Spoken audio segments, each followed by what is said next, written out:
Greetings, Fright fans, and welcome into the lab. I'm Dr. Gangrene, and tonight I have something a little bit different lined up for you. Tonight, I want to take a look at the hit TV show The Walking Dead, and in particular, one of the early scenes that was an iconic scene that sort of set the tone for the entire series to come. I want to investigate that, take a good look at it, dissect it, and show you guys exactly where some of the ideas and inspiration for that scene came from. Now, the first episode of The Walking Dead was directed by Frank Darabont and premiered on October 31st, 2010 on AMC. It's a live-action adaptation of the comic book of the same name by Robert Kirkman and Tony Moore. The central character is, of course, Sheriff's Deputy Rick Grimes, played by Andrew Lincoln, who is wounded after a shootout with a car full of criminals. He is seriously injured and slips into a coma. He awakens in a hospital to find it in complete shambles. The world has been afflicted by a virus that brings the dead back to life, turning them into flesh-eating zombies. Now, this setup follows the comic book series very closely. In it, Rick wakes in the hospital in much the same way to find the hospital abandoned and in a complete state of disarray. The zombie outbreak is once again in full effect as well. The comic book series debuted in 2003 from Image Comics. This immediately brings to mind for me the film 28 Days Later. It was released in the UK on November 1st, 2002, 8 years prior to the Walking Dead TV series and 1 year before the comic book debuted.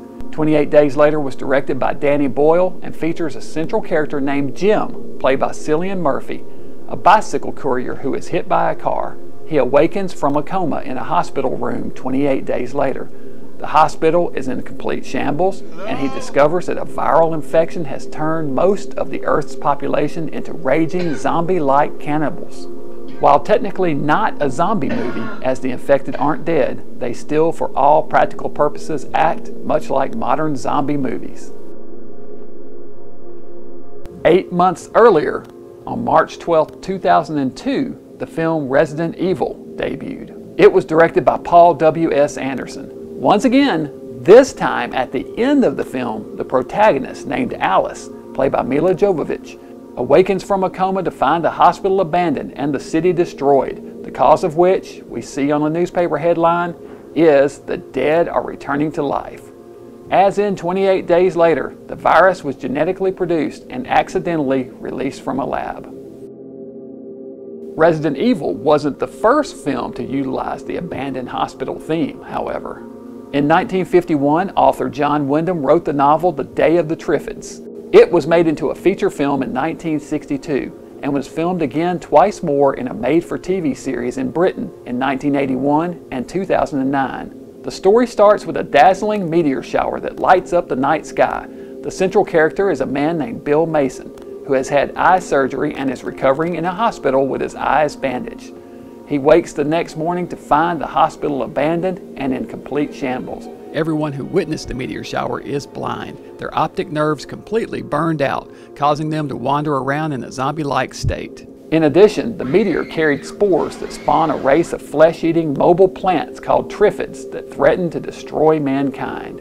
The triffids operate for all practical purposes the same as the zombies or infected in the later movies. So what is it about this specific open that is so appealing to storytellers? Post-apocalyptic stories are chaotic by nature. Plunging a memory-deficient character into the middle of the turmoil only enhances the danger. The character learns what is happening at the same time as the viewer, which places the viewer into a sympathetic role, causing them to buy in that much quicker. It's kind of a genius setup when you think about it. Hospitals are creepy places to begin with the constant threat of illness and death lurking within its halls. Abandoned hospitals are doubly creepy, making this the perfect setting for a zombie apocalypse. So, as you can see, the amnesiac waking up in an abandoned hospital theme is one that has been used repeatedly throughout film history. The Walking Dead was not the first to use this particular kind of open, and it surely will not be the last. It's a quick way to get the action rolling and highly effective at pulling the viewer into the action. Now, I'm a big fan of The Walking Dead as well as 28 Days Later.